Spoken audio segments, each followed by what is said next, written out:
Welcome to the league with your host, David Magid from YSG Solar and Benoit Thanjan. You might know me from the Solar Maverick podcast. You give us 5 minutes, we give you the latest clean energy trends. If you weren't aware, last week, California legislators introduced a new community solar bill to fix problems of the last community solar bill. That was actually rejected by the California PUC, or Public Utilities Commission, in May of last year, and the proposed plan had 7 gigawatts of potential community solar. Last week, Assemblyman Chris Ward, Democrat from San Diego, introduced AB 1260. It's legislation designed to strengthen and expand the initial framework for California's community solar plus storage, established by HB 2316. Some of the major provisions of it is that 51% of the subscriber offtake for community solar would be low, moderate income communities that would benefit from it. And then also that the projects would be compensated fairly for providing electricity back to the grid.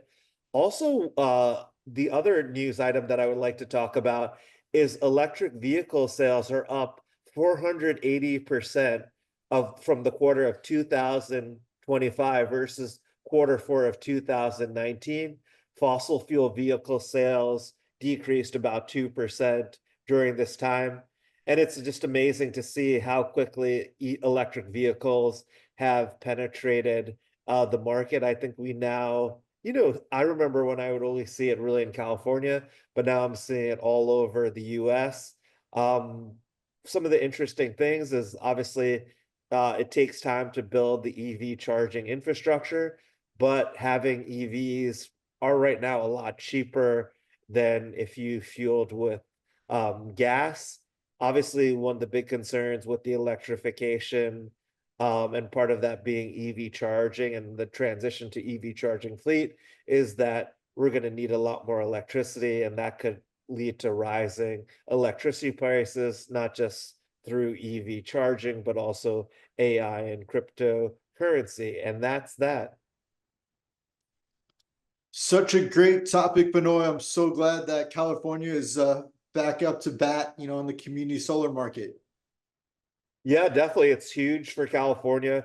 California has the highest electricity rates in the country, and this will give an opportunity for low, moderate income communities to get solar. And also, it's all from private investment. It's not coming from the outside. It'll create more jobs, more opportunities, and give discounted solar energy to the communities that need it most. So I'm really excited about it. Absolutely love it. So 2 topics we're going to talk about. First one is hot off the press. Duke published a report. This report entails the curtailment enabled headroom. What this means is this report has outlined the potential of 100 gigawatts expansion, to on the grid. And the way that this 100 gigawatts of capacity may be made available is by these additional loads, these data centers specifically being designed to be dynamic. And what we're talking about is a 2-hour curtailment over a 1-year cycle could unlock 100 gigawatts with the existing infrastructure that we have. Now, we know that this is not going to be the answer, end all to everything. And it's a multi-pronged approach, to the massive load growth that we're experiencing. We are in the golden age, of the energy industry. Nobody foresaw this. The mix between the large industrials, the data centers, the crypto mines, as Benoit has been speaking about, is huge. So this is something that everyone has been paying attention to in the market. I recommend you reading the report. It's only 42 pages.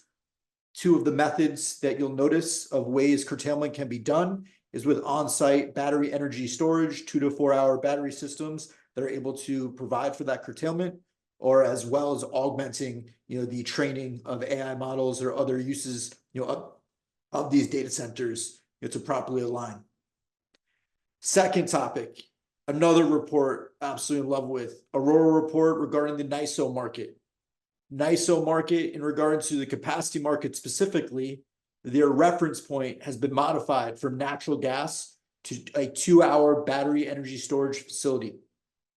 big component is the fact that these 2-hour battery energy storage facilities have the lowest cost, participating in these capacity markets once you put in the DEC PICA rules and other regulations regarding environmental costs associated with natural gas within the capacity market.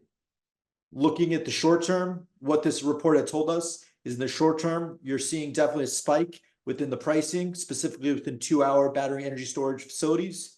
Long term is the 4-hour, and this is really the trend that you're seeing within the utility scale battery energy storage market within NYISO. You'll notice that in all of the reports, specifically bulk storage index program has been looking at a minimum of a 4-hour, specifically longer durations.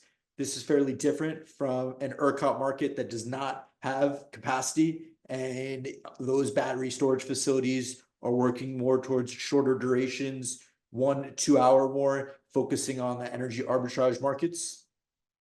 You just enjoyed 5 minutes of the absolute best information in the clean tech industry.